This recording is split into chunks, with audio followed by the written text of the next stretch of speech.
Hello, everyone. Greetings from Boston. I hope you are doing well. So, this week, week number 7, we are going to start exploring experimental designs. And in this week, we're going to discuss randomized controlled trials. So, recall the hierarchy of evidence. The randomized controlled trials are near the top of the evidence pyramid. They fall just below systematic reviews, which typically systematic reviews are a study that look at randomized controlled trials. The purpose of an experimental design is to rule out rival hypotheses as possible explanations for the observed response through the researcher's manipulation and control of variables and measurements. There is the true experimental, also known as the randomized clinical or randomized controlled trial. Other experimental designs that we'll look at next week are the single subject designs and different quasi-experimental designs. Quick overview of the randomized controlled trial. There are 3 essential features. There's random assignment, so each subject has an equal chance of being assigned to the experimental or to the control group. So this helps create equal distribution of known and unknown variables.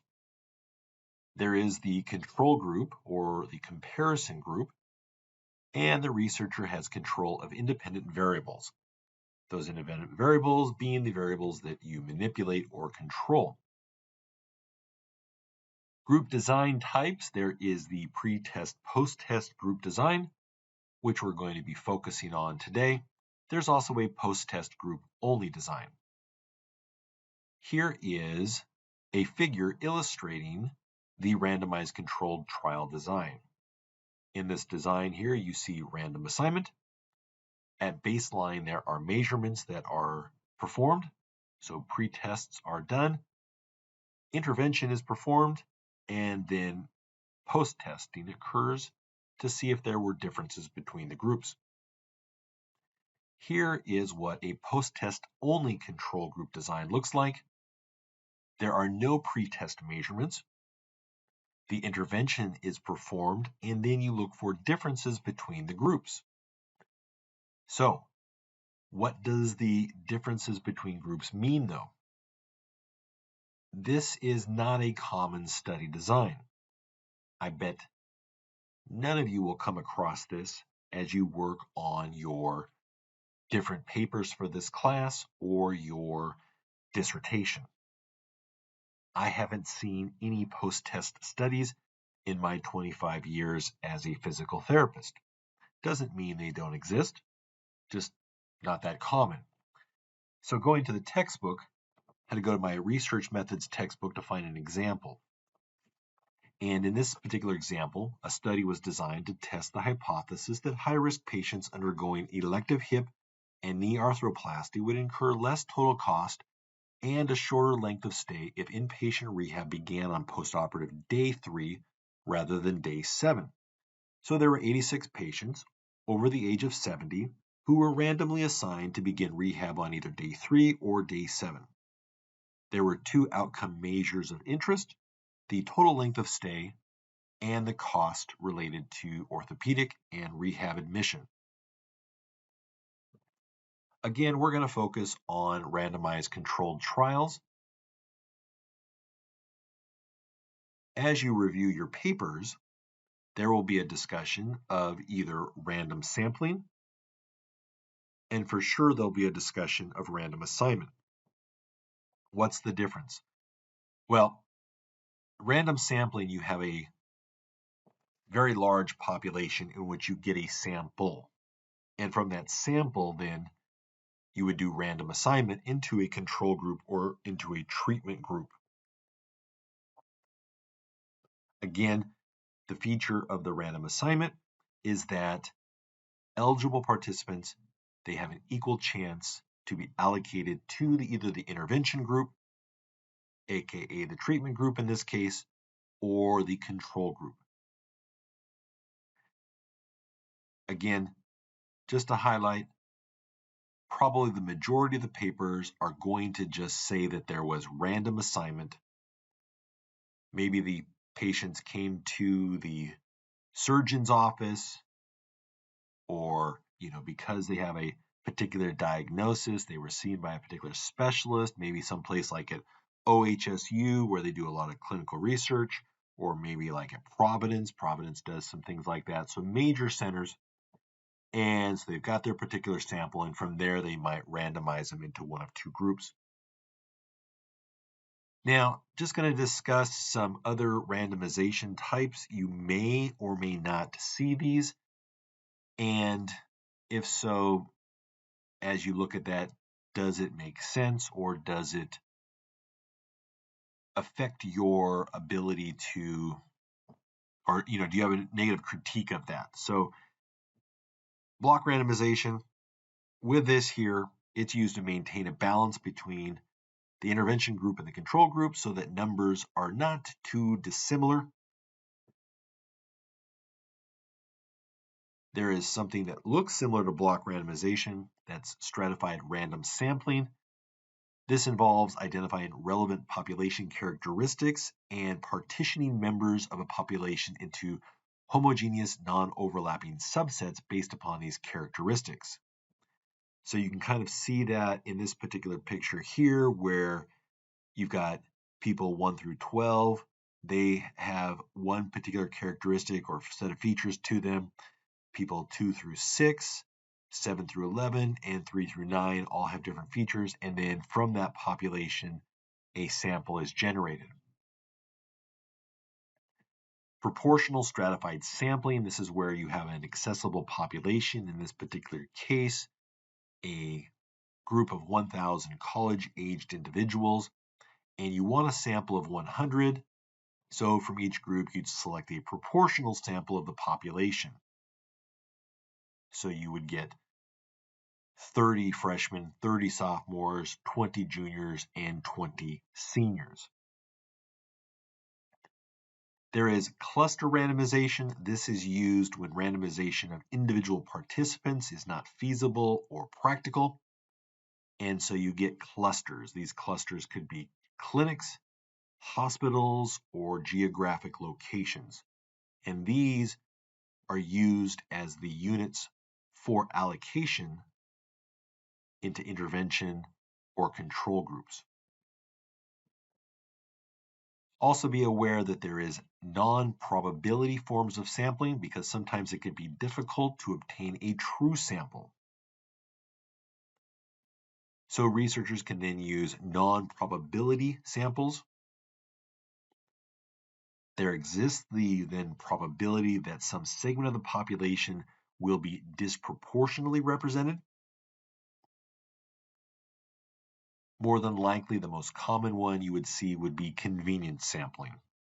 And as its name suggests, it's a sample of convenience. Now, it is recommended that the generation of random sequence should be done by someone who is independent from the study, usually a statistician, somebody not involved in delivering the healthcare, whether it's the surgery, the administration of the drugs, etc. That's not always possible. Again, it may be possible at a big major hospital center, but let's say at George Fox University, if your PA faculty wanted to do a randomized control trial, they might ask for help from another member of the PA faculty. Next concept, allocation concealment. So with this, what this means is the providers, the investigators, and the participants are not aware of what treatment the individual will be receiving, whether it's the control intervention or the treatment intervention. They won't be aware of this until the intervention is received. And again, if you have blinding, we'll talk about that in a bit, the patient may never be aware of what they received. But this is really important from the perspective of the researcher, because you wouldn't want the researcher to potentially exclude somebody based upon knowing the particular patient's prognosis, because there could be a threat of bias if somebody came into the study and they didn't have a good prognosis and they thought, okay, this person just pulled the experimental side. I don't want them to be in that because they are going to not have a good outcome regardless, and it's going to really kind of negatively impact our understanding of how effective the drug could be. So you're trying to avoid that form of bias. There are several forms of bias. Here are some common types. Usually in a paper, the researcher or researchers will discuss the forms of bias that are potential threats.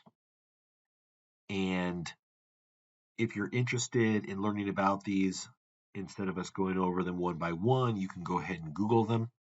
But these are some common types. Ultimately, a randomized controlled trial helps to reduce these biases.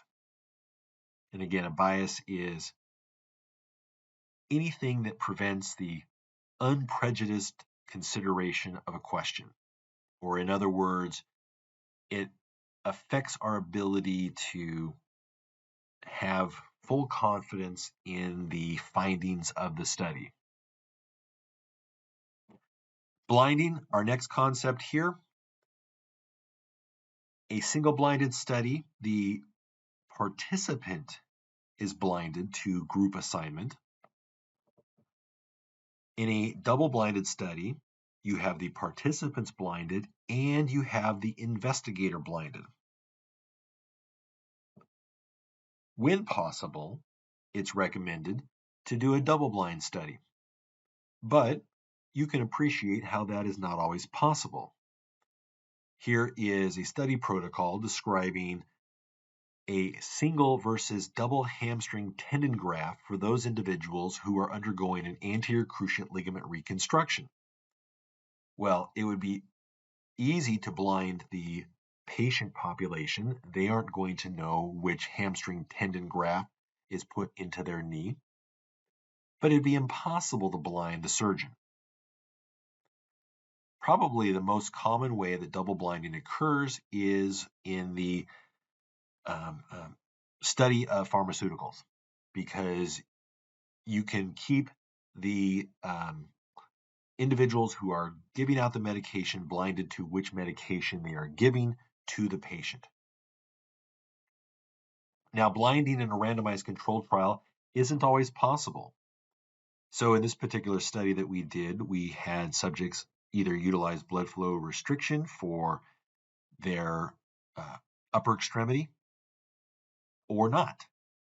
And because these were students and they were all within the university setting, people would know if they were receiving the treatment or not.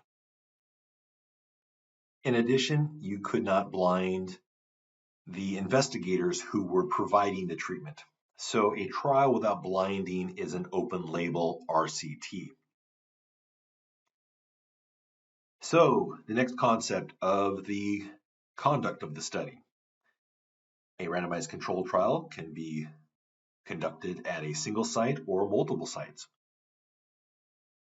RCTs that are conducted according to a single protocol, but at more than one site, these are multi-center trials. And that can be advantageous. Having several sites has the advantage of reaching the required sample size within a shorter time and may also improve the generalizability of the findings. Again, if you are doing it at multiple sites, everybody must follow the randomized controlled trial and patients must undergo all the same procedures related to treatment, diagnosis, etc. Outcome ascertainment. So primary and secondary outcomes should be collected by independent observers who are unaware of the allocation and treatment arms of the participants. Need to use objective measures to help avoid personal bias. This is important, especially if the intervention cannot be masked. For example, if somebody was doing measures on somebody, they could see that there were surgical scars. So they would know that somebody was in the surgery group versus the conservative care group. Outcomes should be collected in all participants. A high attrition rate threatens validity, and so you may need to do an intention to treat analysis. Sample size. This is the number of participants that are included in a study. It's represented by the little n, and sample size is an important consideration. As you look at a particular study, hopefully the authors have mentioned something about a sample size estimation.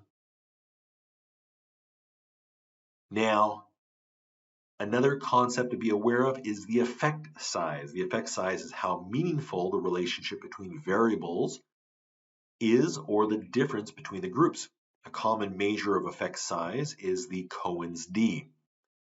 Now the p-value, you'll see that all the time, the p-value 0.05, 0.01, etc. That tells us if something is statistically significant. In other words, if it worked. The effect size tells us how much it worked.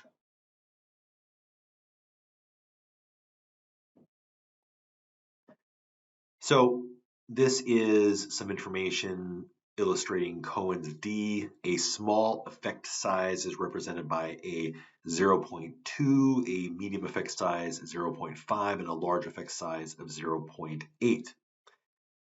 So this means that if the difference between two groups, the means is less than 0.2 standard deviations, the effect size is 0.2. It is a small effect size.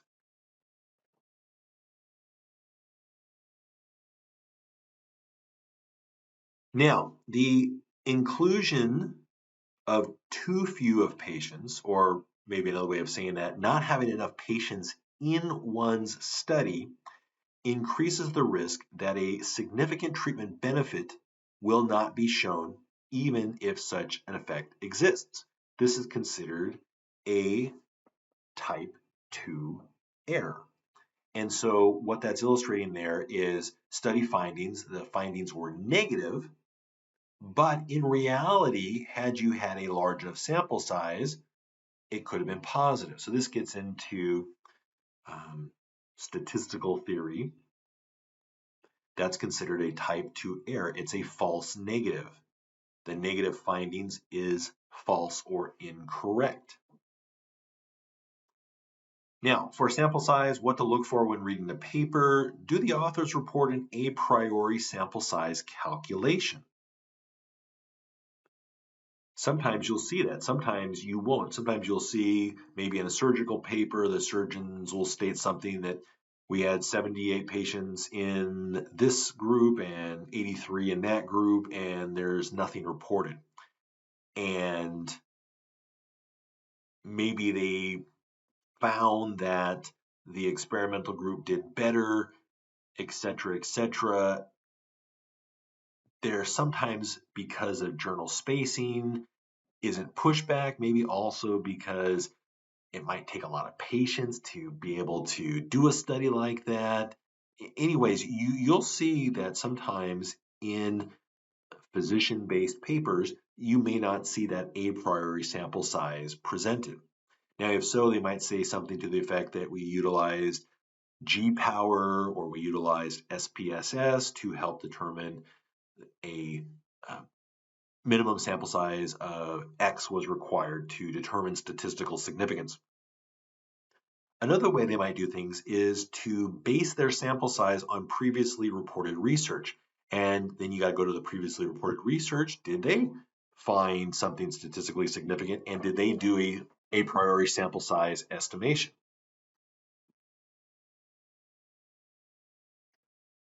Next concept, looking at the power of a study. So,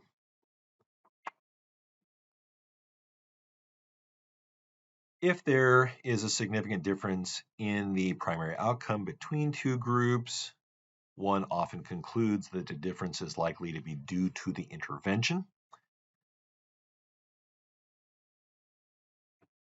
The difference is thought to be significant if the probability of the difference arising solely due to chance is less than 0.05.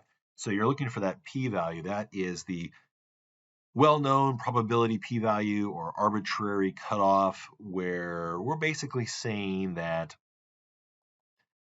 the p-value is less than 0.05. In other words, we expect that if we ran this study 20 times, maybe one time out of 20, we would find a p-value that was above that showed that there was no difference in the findings.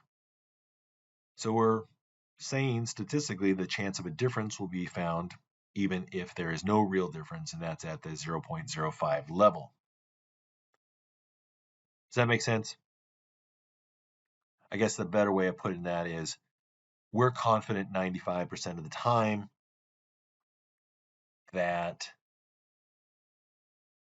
what we're saying is statistically significant is significant, that only 5% of the time, if we found this finding, that there would be actually no difference between the groups.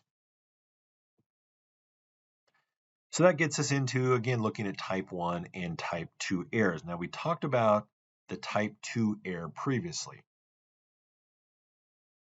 And I think this slide summarizes these really, really well. Type 1 error, talking to the older biological sex male, stating you're pregnant. That's a type 1 error. That's a false positive. And then a type 2 error, as we mentioned before, is the false negative. And here is where the clinician is telling the pregnant biological female, you're not pregnant. So as we look at these next few slides, again, it's important to appreciate null hypothesis and alternate hypothesis. I hate that we have to talk about the null hypothesis because nobody talks about the null hypothesis in their research. It's those rarest of occasions, and those are the big-time researcher nerds that do that. The null hypothesis is the statement or claim being made which we are trying to disprove. In other words, the null hypothesis is there will be no difference between groups. What is always said is the alternate or alternative hypothesis, where this is the hypothesis we're trying to prove, and which is, if it's accepted, is done so if there's sufficient evidence to reject the null hypothesis. So this is where we say there will be a significant difference between the experimental group and the control group. So what happens in a type 1 error? That's our false positive again. That is the clinician saying to the older male, you are pregnant. Type 1 error means rejecting the null hypothesis. Remember, null hypothesis is saying that there is no difference between groups. And you're rejecting that when the null hypothesis is actually true. And I hate the way this is kind of written here. The best way is like thinking about it like this here. This is kind of a great way of thinking about it. Study findings. Oh, the finding is positive, the finding is negative, and what's reality? Positive and negative. That makes sense. Study findings, if it's positive and the reality is negative, that's a type 1 error. If the study findings are negative, but in reality it's positive, that's a type 2 error. So I like the way that is. That makes more sense. Here is the researcher way of looking at it. Type 1 error means you reject the null hypothesis. What's the null hypothesis? There's no difference between groups. When you reject that, when you say that you're rejecting the null hypothesis, you're saying there's actually a difference between groups, but in reality, there is no difference between groups. So you reject the null hypothesis, and the null hypothesis is actually true. So that's a type 1 error, that's a false positive. It means concluding that the results are statistically significant when in reality the finding came about by chance. The risk of committing this error is the significance level you choose. We typically set that at that p-value of 0.05, meaning again the results only have a 5% chance of occurring if the null is actually true. Type 2 error. Again, this is, we're just talking about this because this is background stuff, and it feels kind of obnoxious to think about, and I'm sorry about that. It kind of fits into the whole process, though, of kind of looking at what we're looking at here with randomized controlled trials and understanding the alpha level, the p-value, and the beta or the power. So now type 2 means not rejecting the null when it's actually false. Like, this is like old English, or like even, I don't know, like Latin ways of writing things. But you're not rejecting the null when it's actually false. So you failed to conclude there was an effect when there actually was one. This means that your study may not have had enough statistical power. Power is the extent to which a test can correctly detect a real effect when there is one. Power is considered acceptable at 80%. And why is that important? That 80% is plugged into the statistical software to help you, along with using like an effect size, to come up with a sample size that you might need. So the power one selects is used to calculate sample size. So again, if we fail to reject the null hypothesis and the null hypothesis is false, that's that type 2 error. Which is worse, a type 1 or a type 2 error? Well, both could be bad. It depends upon the example. Type 1 example. Based upon the incorrect conclusion that a new drug intervention is effective, false positive, over 1 million patients are prescribed the medication despite the risks of severe side effects and inadequate research on the outcomes. Consequences of this type 1 error also mean that other treatment options are rejected in favor of this intervention. Type 2. Type 2 error is made the drug intervention is considered ineffective when it can actually improve symptoms of the disease. This means that the medication with important clinical significance doesn't reach a large number of patients who could benefit from it. Next up, trial phases. Now, this probably occurs primarily in studies of medications. So you have 4 phases. Phase 1, small number of people, 20 to 80 participants. Kind of the safety phase, determine the absorption, distribution, metabolism, and toxicity of a new drug in humans for the first time. Who signs up for those? Phase 2 trials are designed to estimate dose and test the safety of the therapeutic efficacy in a slightly larger population. These individuals are afflicted with a condition for which the drug was developed. So about 100 to 300 people. Phase 3, it is the safety and efficacy of the drug, so a larger sample size, 300 to 3,000. And data on side effects are collected meticulously. And then in phase 4, trials are post-marketing studies after the drug has been approved by the regulatory body. And those have, again, very large sample sizes to them. Next concept, improving generalizability. The answer provided by a randomized control trial is applicable to the patient population, similar to that used in the trial. And that's what you're looking at a lot with your PICOs, right? You're trying to see how close the study is to your sample, because that's where you're able to say, hey, the results in this paper are meaningful to the person I'm treating.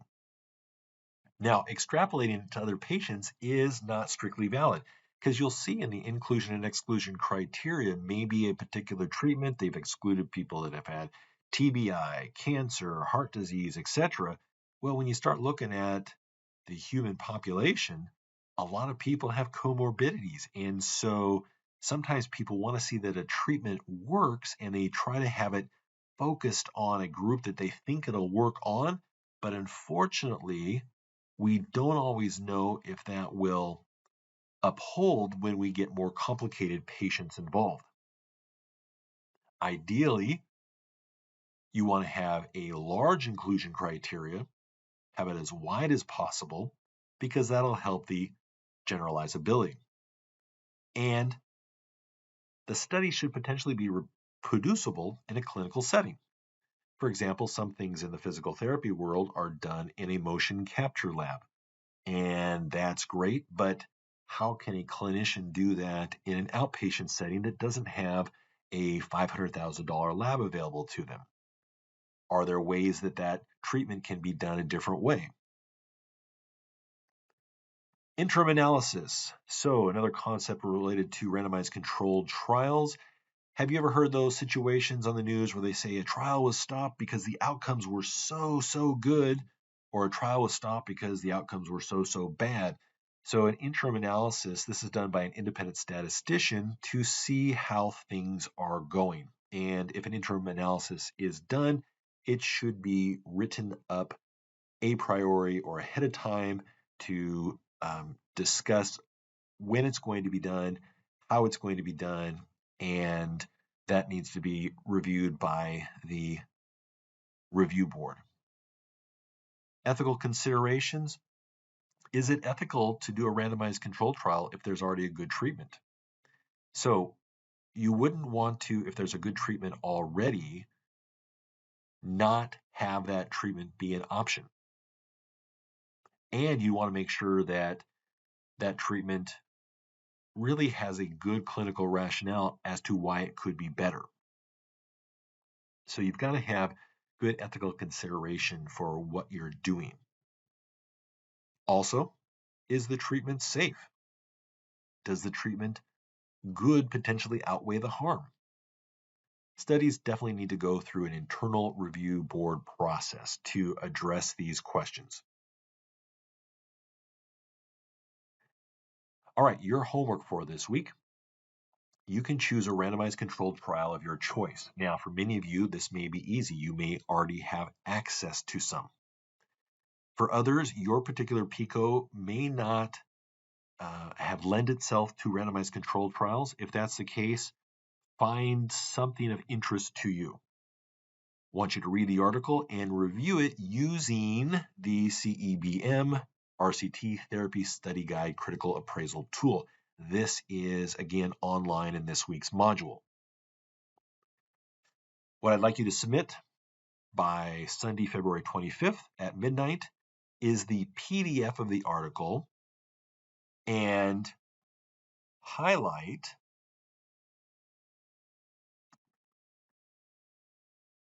categories, highlight sections